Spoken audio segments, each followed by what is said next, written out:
With the news of Audrey's disappearance and death, so many of us are working through multiple emotions, which, as we all know, can be extremely difficult, especially for children.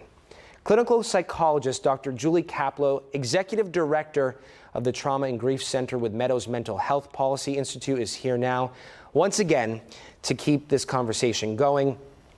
Dr. Kaplow, I know we spent last week focusing a lot on trauma, especially when it came to shootings, specifically the Lakewood shooting.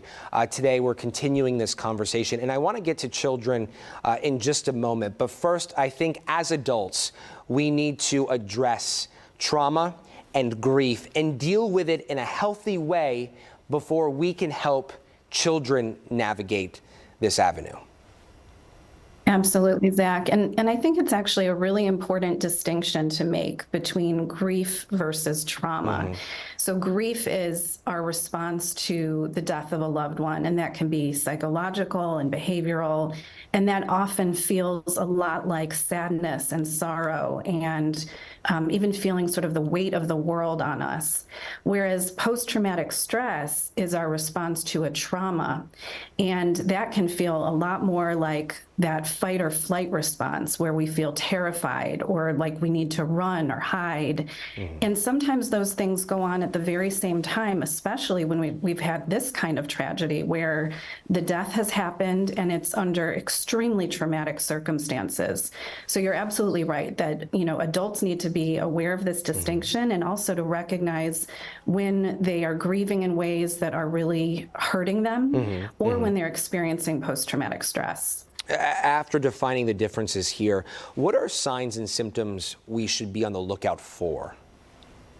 Sure. So, when we're talking about grief, first of all, I just want to say that grief is a natural part of life. It is something that we will all experience at some point in our lives, and there is no right or wrong way to grieve.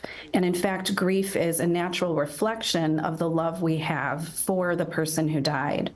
And so with children in particular, there are very typical grief reactions that we might see, like separation distress, missing the person, identity distress, who am I now without this person here, or even circumstance-related distress, where they're very preoccupied with the way the person died. Now, all of those things are very reasonable and to be expected types of responses. What we're really looking for in terms of how to know whether a child needs to be referred for treatment is really if they become so stuck in their grief that they can't function. So they're not able to get out of bed in the morning, they're not able to do their homework, they're crying excessively, not able to stop crying, feeling very clingy toward caregivers where they don't want to separate at all, or for older adolescents, risk-taking behaviors, or even expressing a wish to die.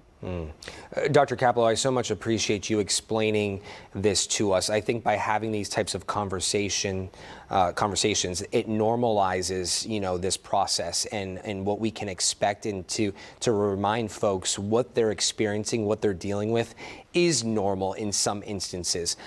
With that said, Audrey is just 11 years old. She's an elementary school student. She likely could have friends in the middle school. For parents wanting to know how they can have these conversations, this conversation with their child, where do they start? How do they start? It's such a good question, Zach. And I think the most important piece is to start the conversation. So sometimes parents will, the most well-intentioned parents may not mention it at all because they're worried about bringing it up. They're worried about upsetting their child.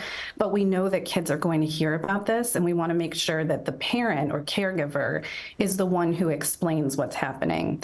And so what we want to do is meet the child where they are. So sometimes, again, well-intentioned parents may provide way too much information that can be overwhelming to the child. So the way to avoid avoid that is to say something like, you may have heard about what happened to Audrey. We are so sad and upset about this. What questions do you have for me? Or what worries might you have about what happened?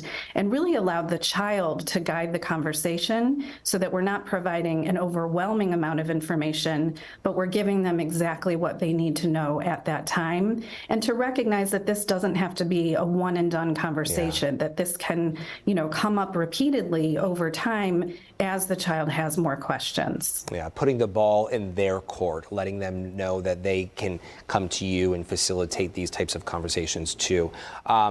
Resources. There are so many resources available if you need help, if you need guidance. Talk to us about where folks can go. Yes. So our TAG Center website, tagcenter.org, has a number of resources for caregivers in terms of how to talk to kids about death or about a traumatic death in particular. We also have resources in the community for peer support. Bo's Place is a wonderful facility in Houston that can provide peer support for children. For kids who need a higher level of intervention, we have the Lucene Center, and that can be found at lucenecenter.com, that provides no-cost teletherapy to children who've experienced the death of a loved one, really across the state of Texas. Yeah. Dr. Kaplow, as always, thank you so much. This is a very tough day for so many of us, so we appreciate your time, your perspective this morning. Thank you. Thank you.